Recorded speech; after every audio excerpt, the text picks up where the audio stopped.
Welcome to Keeping It Real with Oyin, where we drop the filters and talk real life. I'm Oyin, a teen and parent coach, wife to one husband, and a mother to a 17-year-old son and a 14-year-old daughter. So trust me, I'm living life. On this podcast, we talk about real issues that have to do with parenting, being a teenager, and life as a whole. No edits, no perfection, just real conversations with friends and real people living real lives. Today, I am joined by my girl, Alice. She's a therapist and mom to 3 amazing kids, a 6-year-old daughter and 5-year-old twin boys. We're going to be talking about a subject that's quite close to my heart. As a first-generation migrant to the UK, raising my kids in a country far away from my home country and my family was quite tough. So if you're like me, you know what I mean. So today's topic is building a village when your village isn't here. Let's get into it. Hi everyone, this is us again. This is me, Oyin, and I'm with Alice, and we're here keeping it real. Now today's topic is one that's kind of close to our hearts because we both happen to be, I am, would you call it a first generation migrant, yeah? Yep. And Alice is a second generation. Her mom moved here. She was born here, so she was raised in a culture. They raised her in a culture different from where they were raised. So today we're going to be talking about how do you build a village when your village isn't here. So for those of us that either we move to a different country or we move to a different city away from our families and we're having to raise kids, how do we navigate that? How do we do that? So for those of you that have been following our podcast, Alice has 3 lovely kids, a girl that's 6 and 2 boys, twin boys that are 4. And I have a 17-year-old boy and a 14-year-old girl, both born and raised here for both of us. Alice was born here anyway. So question is, how do we create a village in a place where we don't have a physical village? How do we create a home away from home? It's a thing that we all struggle with when we move to a different city. So even though you were born in the UK, you've lived away from your family ever since you've had kids. So how have you found having to navigate that? I think one of the things was like, who do you call up at 3 a.m. in the morning when your child is crying and you're like, just gonna give you to your grandmother, I'm done. Yeah. So how did you find that raising kids away from your parents, away from your family? How was that for you? Yeah, I mean, I feel like it's a hard one, right? Because mixed inside of this answer is to do with your personality. It's to do with how you grew up, how you make friends, how you feel like you fit in or not fit in. Yeah. Your insecurities can be barriers to that. Trauma from the past and trusting people. And as I was saying to you before that we started the podcast, how I feel some people are just suspect. I suspect people all the time. So that can really add to how I've been able to navigate this, these particular times. But we had children when we were in Abu Dhabi. And, Abu Dhabi is like an expatriate type of city. Really. Yeah. So there are lots of different people who are living away from home too. Yeah. And I think because we're similar, we're all in the same similar situation, we tend to then flock to one another, understanding one another without having to say a thing. So there's lots of mummy groups, there's the British Club, there's so many different societies and meetup groups, women who might yoga together, they end up pregnancy yoga together, so you start seeing these communities already forming, all because of the fact that we are expats. So would you say raising kids in Abu Dhabi was much easier than when you came and moved to school? Yeah, definitely. I feel like there was this sense of we're all already away from home. We're most of us are already in the same predicament. So really. we have to be our own family. Yeah, we are. And we all, without saying a word, we all understood. We need to support one another. Yeah, oftentimes once a year, everyone gets to go back home. So that question of when you meet somebody is also when you go back home. where you from? It's Yeah. that natural answer of it's not going to be here. None of us were born and raised Yeah. in Abu Dhabi. So basically, they were automatically your village. Exactly. Auto village. And then when having children, I found it so much easier as well because the school communities, everyone's from a different place as well. Yeah. And then as well, the idea of having time to parent because there's a lot more domestic help. So me and my friends there would joke that we're better parents because we have someone else helping to clean. It's not as expensive as it would be if we were back home in England or Scotland or wherever home was. Yeah. Just felt that this was easier Yeah. to be able to have hands-on help with the children in terms of having a nanny, things that we won't actually be privy to have if we were back home in the UK. Or maybe I should say we'd have to spend a lot more to have that kind of life. That allowed us to bond better.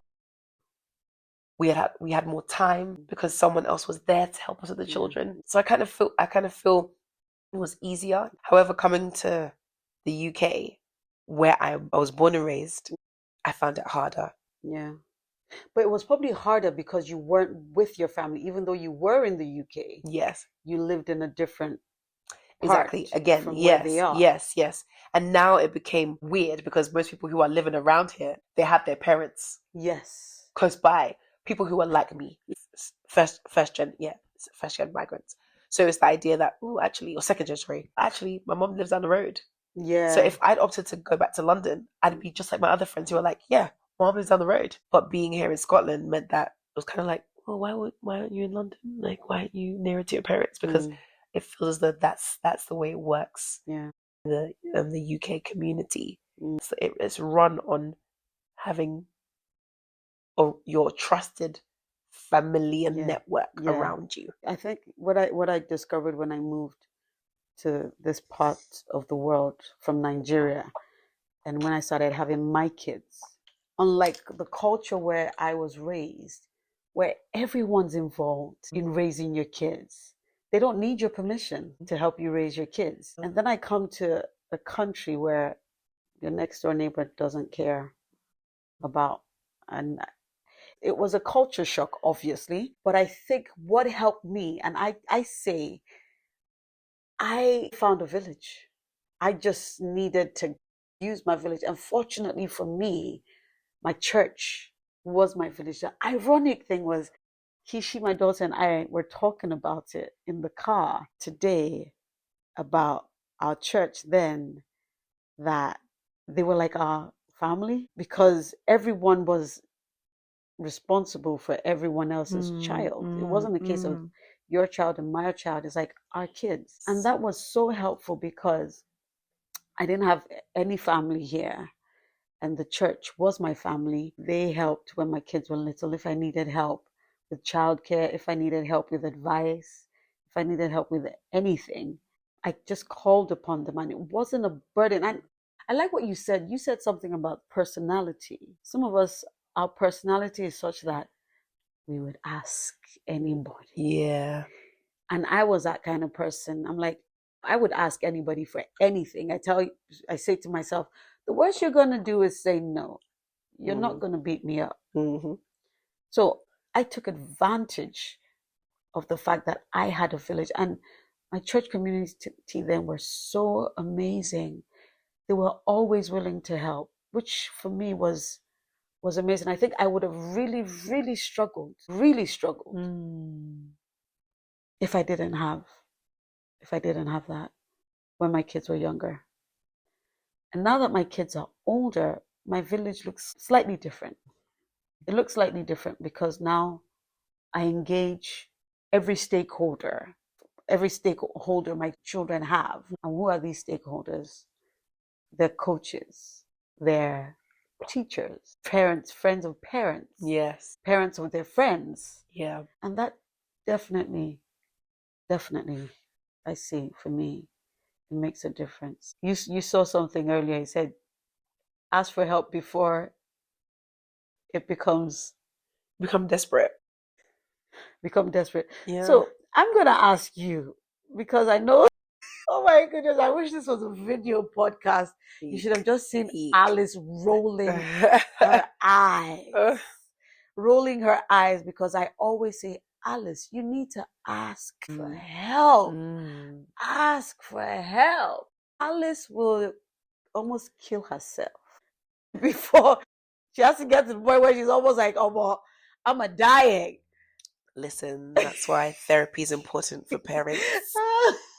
Because pride can definitely hinder you from forming a community and getting you the kind of help that would at least free you up a little bit and help you in terms of your mental health. And of course, my pride, it's been shaven off. To tell you guys a story, there was once I came to help Alice with her kid. She had to go for a course, and I had seen she was ironing before she left. I think you were ironing. And I'd come in and I was like, I'm gonna help you with that. Either you were ironing or there was laundry in the washing machine to be done. Alice was gonna rush out. She was rushing out to go catch the train for her trip, because I had to watch the kids for her over the weekend. And I said, don't worry, I'll do the ironing. And guess what Alice said? No, don't worry. Don't worry, I'll do it when I come back. I said, what kind of woman is this? As in, me, I'll be like, Chibi, you are here for a whole 2 weeks. You are not doing anything. Yes, please. Alice, oh my goodness. Most of the time, I have to shove myself on Alice because she... But don't you think that fear is real? Like, to all the people listening who are a little bit like me, that you're not weird. There are people like us running around. There might not be a lot of us, but there are people. But don't you think sometimes, a lot of the time, you might hear stories or see particular situations where people can feel like they're being taken advantage of, or you don't want to come across as too needy, or you don't want to come across as the person who is taking advantage or just taking the mick by asking too much and needing other people too much. Do you know what? I don't think so. I think this life is about, it's a give and take. Your need is help with the kids, help with creating some time for yourself. Yeah. That other person that you're asking for might have a different need that you can meet. And there are people that have needs that you can meet. This life is about being there for people. Now, for me, and when my kids were younger, I was in charge. I was leading. I was assisting with the leading of the church, the youth aspect of the children's church. So I was investing a lot into that community. I was investing, and I think because people saw that I wasn't a parasite, I was giving. Whenever I needed help, I can't help anybody with watching their children, but I can help in other ways. Yeah. And therefore, people will be willing to help. There are people, and I had people that I had to go away for courses, for weekends, for weeks, and I dropped my children with them. And I think when you have a group who understands who you are, for me, it's about, if you're not a parasite, which you're not, there's no harm asking, because you give people in other ways. And Alice is this person that she wants to give and give, but she doesn't like to receive. And Alice, that's pride. You know what? Pride. You're right. It is. And I think I've thought about a lot of time, where does that really come from? Yeah. Remembering as well that my mom and my dad, they were also here without their parents, without, that immediate familiar family help with my brother and I. Yeah. And I have aunties that I didn't know until later on in life that wasn't really my mom's sister, or they weren't really my aunties, or those cousins weren't my cousins. London, maybe it's a bigger melting pot, and communities are formed very quickly because, again, my mom and dad were doing it with other people as well who had just moved here, just having kids. So we all grew up together, being second gen, and then also thinking that we're cousins, but we're over each other's houses. Our parents are helping one another. For parties, for example, we never really got a caterer. This one person will cook the food, the other person will cook some chicken, the other person will bring drinks. Like, that community is what I grew up in. So I've wondered, where have I got this idea now that it's not really good to ask for help? And I think it's because I think it's because this is now, my parents did that because they just moved here. This is now my turf. This is now my. You're not very British. Yeah, I think it's the culture, Yeah. which boils down to, if we think about it, the British culture is almost like, if you do something for me, I have to do something for you back. Whereas the African culture, the culture that I grew up in, my parents raised us in, wasn't that culture. It was almost like, me, I know how to cook jollof rice. I'll cook jollof rice whenever I have the chance. While you're really good with the kids. Whenever, after school, if you can help me get them. It wasn't tit for tat in that such a way. It wasn't for the very same thing. But if you think about it, in the British culture, within that is, you did this for me, I must repay you with the same kind of coin. I must pay you with the same kind of coin. So I feel like if I can't, and I think that that's ingrained in me.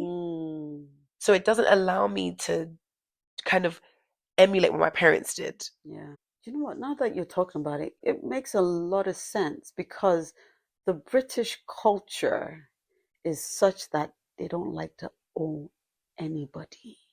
They don't like to owe anyone anything. Exactly. So they find it hard to take or ask, because I don't want to be indebted. And that's why we're so nuclear. I say we. The British culture is so nuclear in their thinking and how they raise their kids.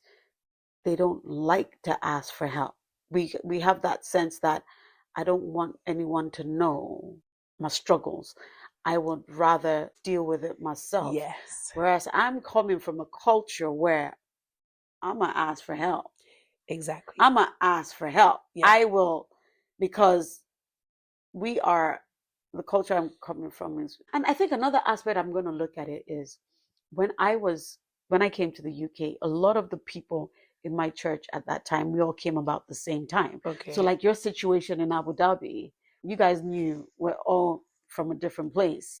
So we need to help one another. And I think that's what I had in my community. I now go to a slightly a different church now, which is mostly the locals, Scottish, and it's a completely different dynamic. There's that sense of community, but it's in a slightly different way. You can see that, we're friendly and all, but they're not all up in your business. The African community, we get in the business. We're all up in your business. And I think sometimes it's a good thing, because I had a situation where I remember very clearly. I was driving down my road, and one of my friends, my neighbors who's African, who's Nigerian, I saw her son walking towards the main road, and this was like past 10.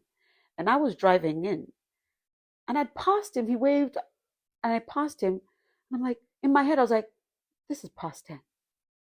What is the 60? What is he doing? Where is he going at past 10? So I reversed.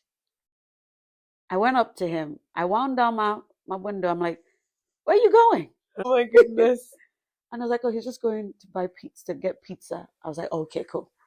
And I headed back home. And I got home and I told my son, and he was like, I'm like, I would want someone to do that for my son. Because for me, in my head, it was like, anything could have been happening. Could he have something have happened at home and he's angry and he's deciding he's out or whatever? I'm like, past 10? I'm like, and for me, that's community.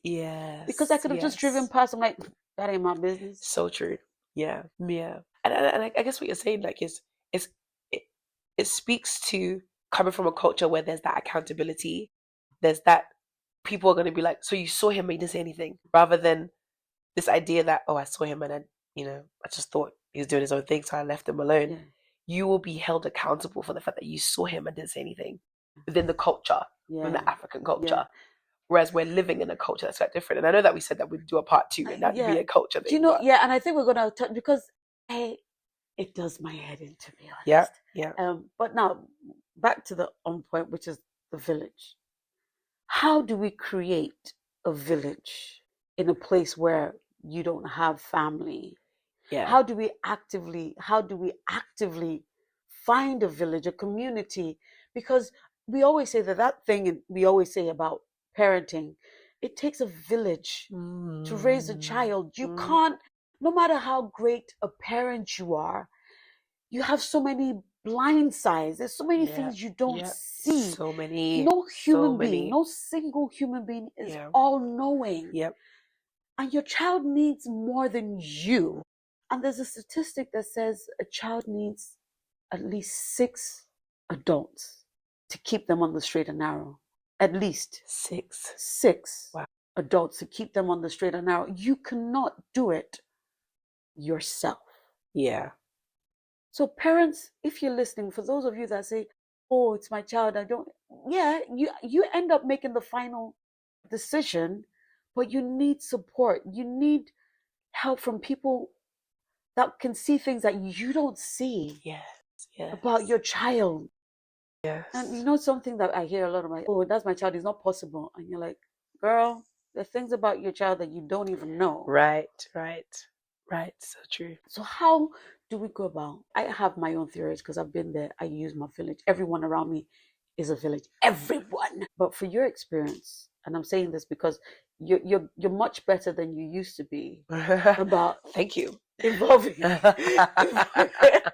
utilizing your village. So who would you say would be part of your village? Or how do people how do you get people into that circle that would become your village?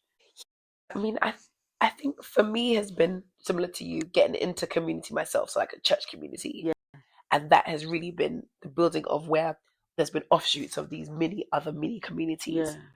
But I think that it does take intentionality. Yeah. It does take you having to literally go out there and decipher whether this friend or this person I'm making friends with would be like, could me and this person continue our Similar conversation? values Yeah, but you got one other person involved. Would Yeah. that create? Because you could also create it. Yeah. So I would say one of the things that's important is going out there and seeing what already is out there that's great to call your community. Yeah. Like, and then I think as well, it would be to start thinking about what are the kind of things that do hinder me from making friends and creating a community with other people.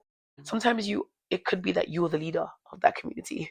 You start something yourself. Yeah. Sometimes if it's not there, you have to create it and find one or two people. But sometimes you might not be the leader. You can just be member number 416, but you utilize the people who would be who would be helpful.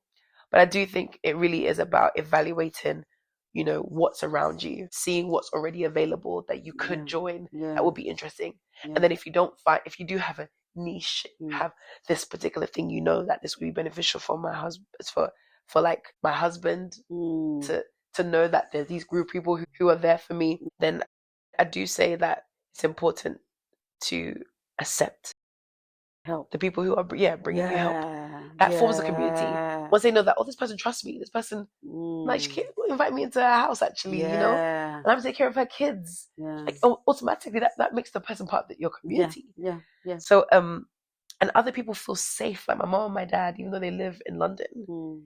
When they hear of the people who are here for me, they're excited. They know that Alice has got these people around her. Puts them in a place of ease and makes them feel at peace. So I would say, like I said, find out what's around you, find out what you can get involved in, find out what would be good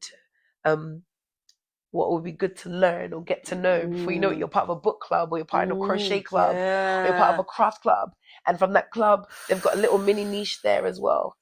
So kind of just really looking around you, and then to figure out what's hindering you from making friends. Let's be real with ourselves. Is that pride? Like myself, I'm struggling with. Are you having issues with doing something specific that you could get a professional help to do with? And then know that kind of frees you up with a bit more time to make what is the excuse, really? Figuring out what that is. Do you know what I've found? Because we run the parent cafe. And it's a group where parents just come and then realize that the issues they face as parents are not unique to them. And I think that's the problem a lot of people have. They are too ashamed to ask for help because they think they're the only ones dealing with that. So you don't want to ask the neighbor for help just in case they think, what kind of parent are you? But the reality is that we all are navigating parenting with a bit of struggle. Definitely. Every single one of us. Yeah. I've never come across a parent that says, parenting is a walk in the park. I've got this. Whoever says that, they're lying. They're lying. Yeah. And it's about asking for help. Now, in my village is very diverse. My kids' teachers, I use everyone. Yeah, you're good at that. I use Oyin. Everyone. Yeah. I would say my kids' school, they take up maybe 30% of my village. They are big. We're raising these kids together. That's so cool. And I love it. I love the fact that they're invested. It's called Robert Gordon's College, by the way. Oh, wow. Let's plug that in. Shameless plug. They've not given me any sponsorship, but they've been, honestly, with my kids, and I know people have different experiences, but I have had amazing experiences with how they are invested in my kids. And people think, oh, you have great kids. I do have great kids, but it's not without the struggles. I'm sure the teachers in my kids' school, they have been so amazing in supporting me. When I have struggles with my kids, I'm like, guys, you need to help me out here. Wow. And people say, oh, but you're a parent coach. I'm like, girl, I ask for help because I can't do everything. No, you actually can't. It's actually impossible. My husband can't do everything. And there are things that other people can. And I always say to people that your kids will listen to other people sometimes. And that's why they say it takes at least 6 adults. 6, at least. Wow, 6. There are things you would say. And if you have teenagers like me, a lot of the time as parents, you sound like a broken record. But then somebody else says the exact same thing and your kids are like, and you're thinking, I've been saying this for the last, hello? And that's how it works. So I use everyone, my kids' teachers, their coaches, parents of, so for example, when my kids were younger and they had to go for sports activities, but now when my husband worked away, I'm like, I can't go everywhere. I can't be everywhere. Yo, can you help me take him to this? And can you do this? I would do things in other ways. But my husband came back and he would take my son to football, maybe in another town. Okay. And 10 other parents are taking their kids to football in the other town. And maybe we live in the same neighborhood. Yeah. And I'm like, I don't know how you're wired. I'm like, can you not just ask for a car share? As you said, it's different personalities. Yeah, personalities. I will not hesitate. Yeah. And say, look, you're going to the same place I'm going. Yeah. There's no point, both of us. Yeah. Killing the planet. Yeah. Driving cars to the venue. Do you mind taking my child? I'll take yours next week. Oh no, that's cringeworthy for me. Okay. So I think we've established its personality. Yeah. But then you're going to struggle. You're putting on too much when you have people around you that can help. Yeah, so true. So how do you navigate that? Because we all need help. Yeah. Otherwise, we're going to burn out. Yeah. So I'm going to throw this to you, Alice, as we round up. Yeah. For that parent who was like you, that wants to do everything by themselves in a place where they don't have family. Yeah. Tell them what they need to do. That would make life easier. Shake off the pride. Shake off the pride. Bring yourself to a place where you can push yourself to make friends, at least one friend, you know. And then you start seeing, I think, in how you are within any community, as you accept that help as well. It's so important. Yeah. Thank you. Yeah. Take away the pride. Yeah. And I have a son, and he's a typical boy. Boisterous behavior, everything you ask for about a boy. And people look at my son and say he's an amazing kid. He is an amazing kid. But he really is. But we had those challenges as a boy child would. But the community I had, I took away my pride. Wow. And I was like, y'all need to help. Yeah. I don't even know what to do. Yeah. Yeah. And it's the support of the people around me that has given us a kid that this is amazing. Wow. I remember his rugby coach. He did something amazing in rugby. My son has been a star in rugby. Woo. And I remember his coach, I had to email the coach after a phenomenal match that they did. And I said, thank you. Wow. Thank you. Because you guys have been amazing. Last year, he and this coach were like butted heads. Oh, wow. Quite and this coach was he was foot down. I I ain't no. And of course, they kind of know the kind of parent that we are, and we won't take it. So they were so, my stakeholders know I ain't playing. I don't play. Yeah. Respect for me is key. Hard work is non-negotiable. And because they understood that, they were so supportive in making sure my kids and he, because he's a typical boy. So they've been supportive. And I chuck my pride in the bin. And if I need help, I would cry for help because I know we can't do everything. Even though you're a two-parent household, even two people can't do everything. Wow. So in addition to what Alan said, let's suck up the pride, drop it, and ask for help. No one can parent alone. If you want the best for your kids, involve the people around you to bring out the best in your kids. Most definitely. And I think that's a wrap. Amazing. So we'll see you. See you next week. I hope you enjoyed today's episode. If it made you nod, laugh, or rethink life as a whole, then my work here is done. But don't forget to subscribe, share with a friend, and come back for the next real conversation. So that's me signing out.